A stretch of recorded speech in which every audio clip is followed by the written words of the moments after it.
Do you have to change to be worthy of love?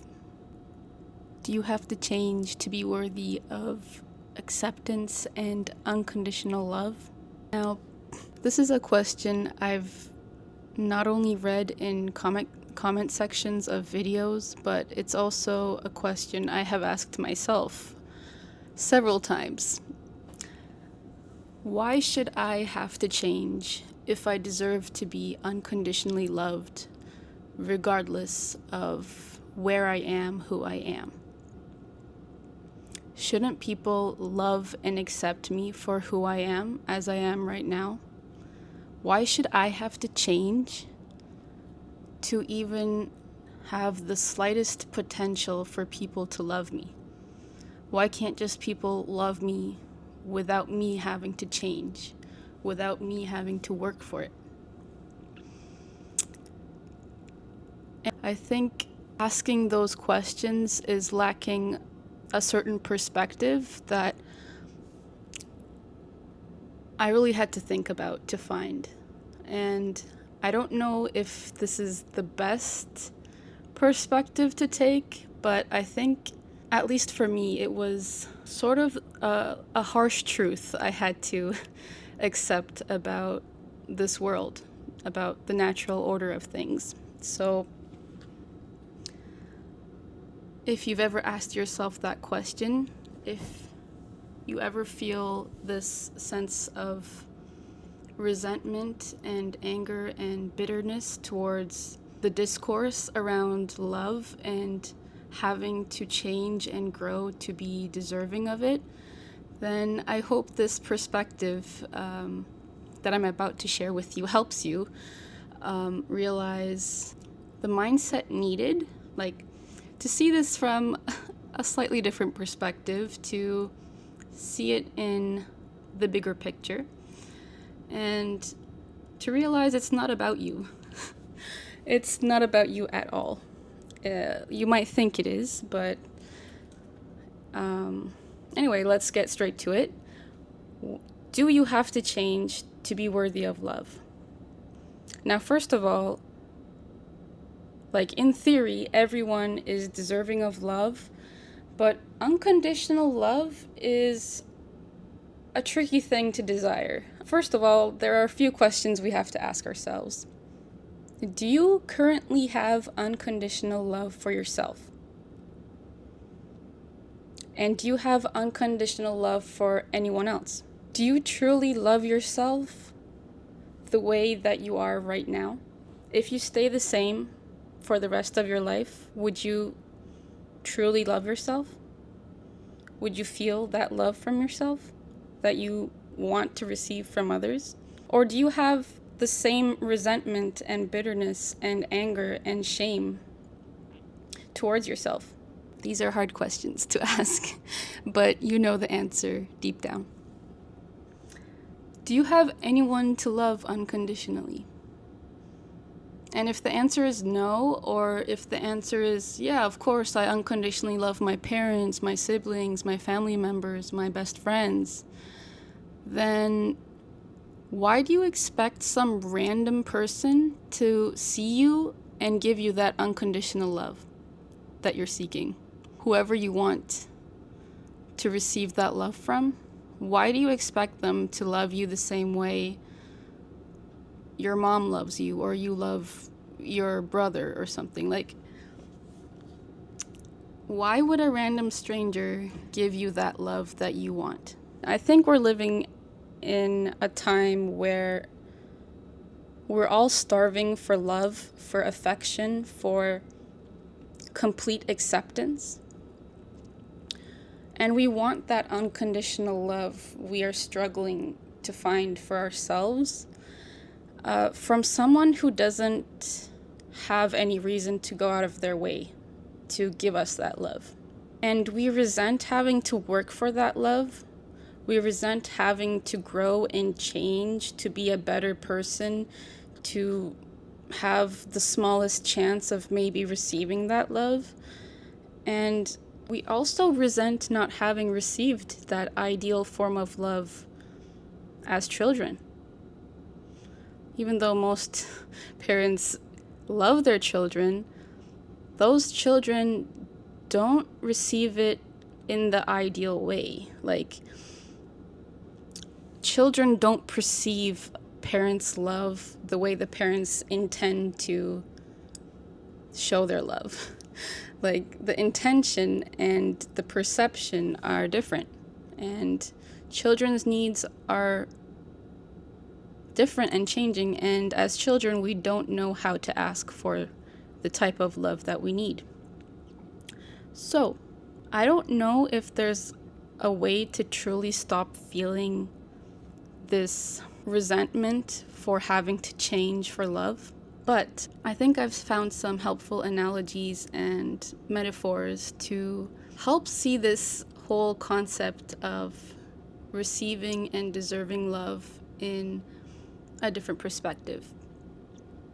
So, first off, if we were to actively love ourselves, accept ourselves as flawed as we are, as imperfect as we are, and forgive ourselves for the past, we might be able to give ourselves the type of love that we are craving from others. Just think of it this way.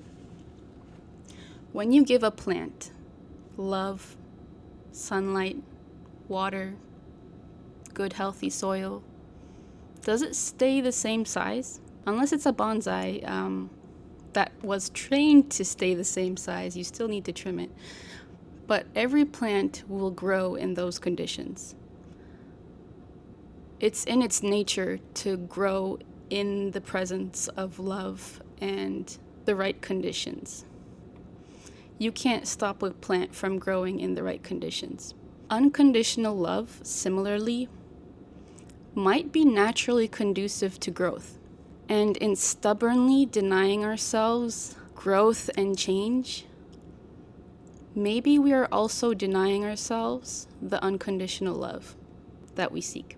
And another analogy, metaphor. When water is stagnant, when water is still for a long period of time, what grows inside the water? Only bacteria and parasites, right? Nothing good, nothing loving, nothing healthy grows out of still water. Even though water is necessary for life, the life that grows out of still water is not the life we want. It's not the kind of life that water has the ability to grow. When water can move forward, when water has the ability to flow in the path of least resistance, when water is able to move forward, then water has the ability to give life to lush landscapes, to beautiful plants and greenery, to flora and fauna, to life, to love. And you can feel that love. You feel at peace, and you feel one with Mother Nature, and you feel that unconditional love when you are in a natural landscape that is flowing with water, flowing with life.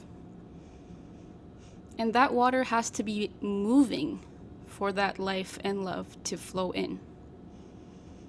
It can't be still. It can't be stuck somewhere. Like, sure, ponds are places where life thrives as well, but there's still movement. There's still like flies and frogs and turtles moving the water.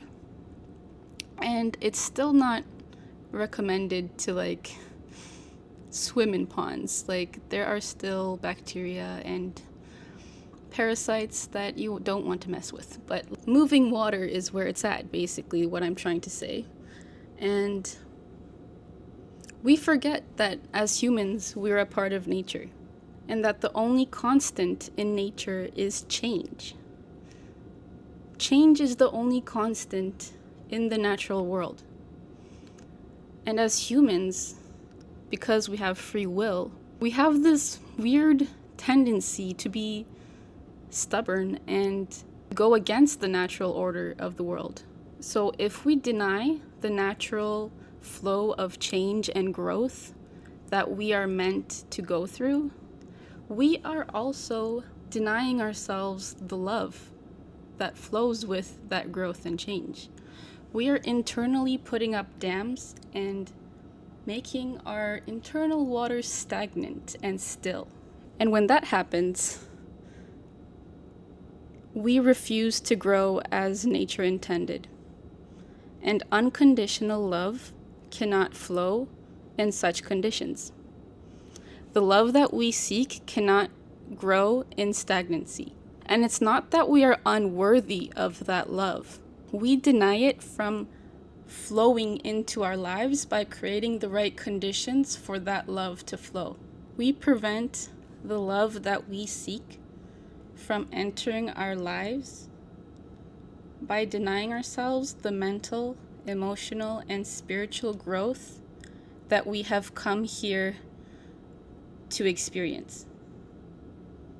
We exist for that growth, and we are worthy of a better life. We are worthy of that love that we seek.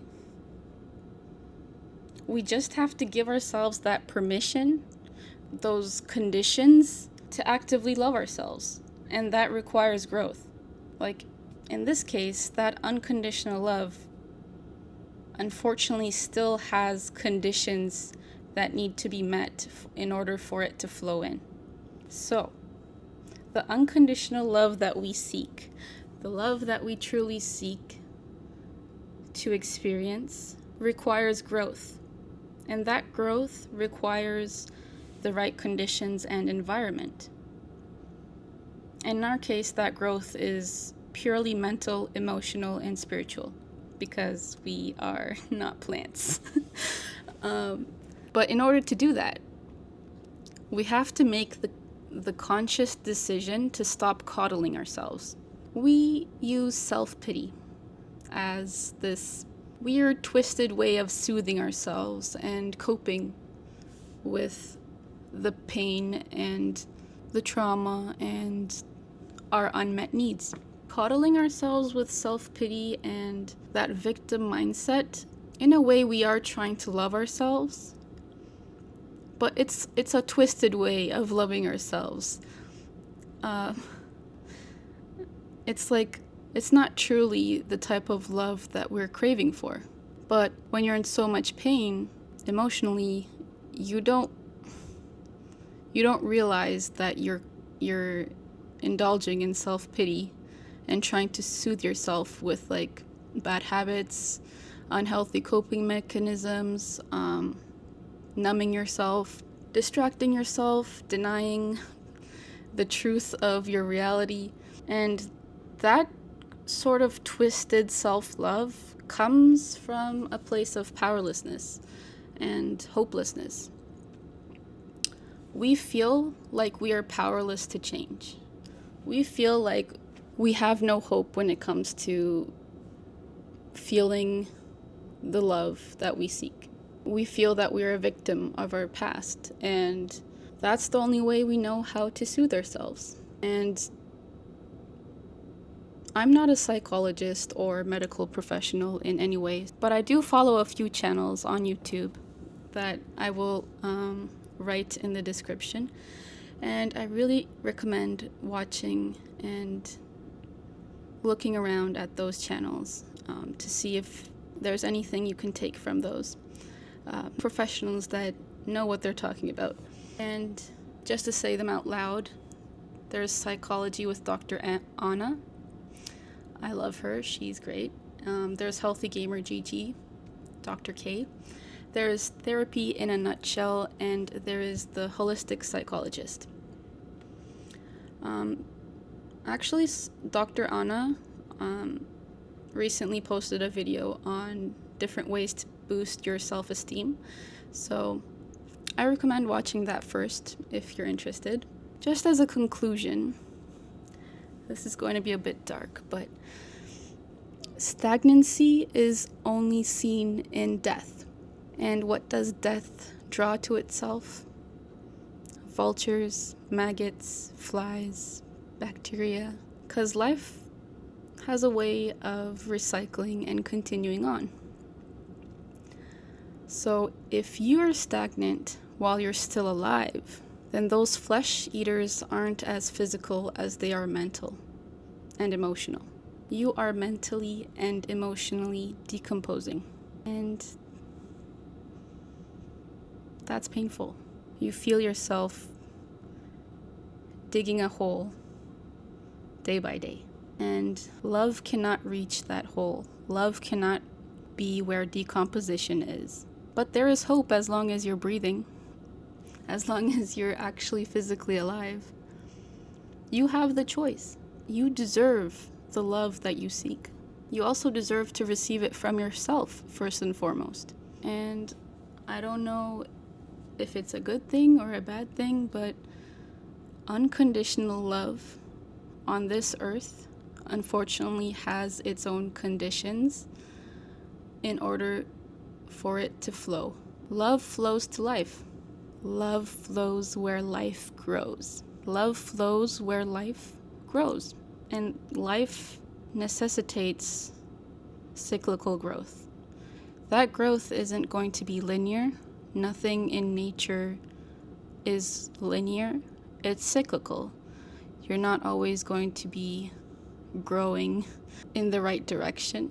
Sometimes you're going to feel like you're going back in time and losing progress. But that's a part of life. You just have to keep persisting.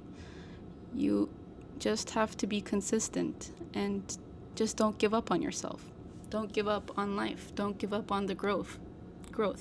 So, only you can give yourself the permission to grow, to live, to change, and to receive that love.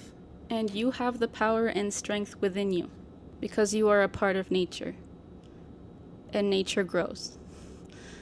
Life grows. All you need to do is give yourself permission to live in the right conditions and environment that is conducive to that growth. And you have to give yourself permission to grow. You have to decide intentionally that you are going to grow mentally, emotionally, and spiritually.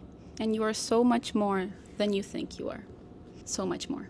And once you make the decision to grow mentally, emotionally, spiritually, once you give yourself the conditions, the environment, the permission to let life in, to grow, to change, love will naturally flow into your life.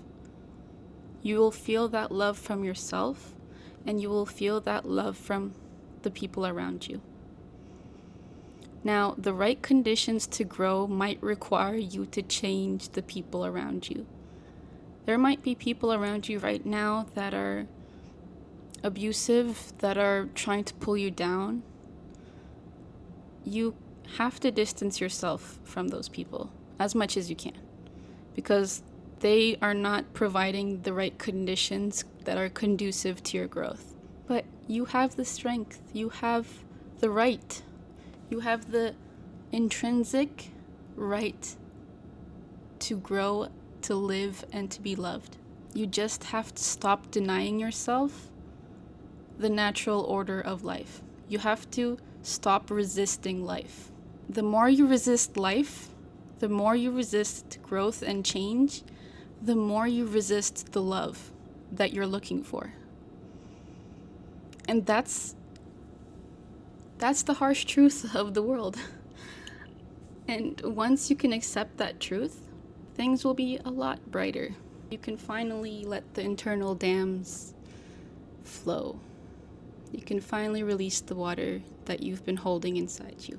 And once water starts flowing, those bacteria and parasites that have been growing in the still water, they would be counterbalanced with healthier life. So you don't have to worry about all the toxicity and negativity that has been brewing inside you. Once you embrace life, once you embrace change and growth, the love will wash away all the mental and emotional pain. It won't disappear forever. There's always bacteria and parasites in water. But the love will be so much more than that. the love will outshine the darkness. And sure, you do have to embrace and accept the darkness as well. You have to integrate it into your being, but you also have to stop resisting the light and the love and life and growth. And you got this. You got this. It's in your nature, as long as you accept it, as long as you embrace it. So that is all I have to say for today. Thank you so much for watching. I hope you have a lovely week. Please take good care of yourself. Please be kind to yourself. Please be kind to others. And please reflect on what I said. I hope you come to accept that nature requires growth, that life requires growth. And love comes to that growth. Love comes to life. That's all for today. Thank you so much. I'll see you in the next video. I hope you subscribe and follow along and watch my other videos as well. Yeah. Thank you. Good luck. Take care. Bye.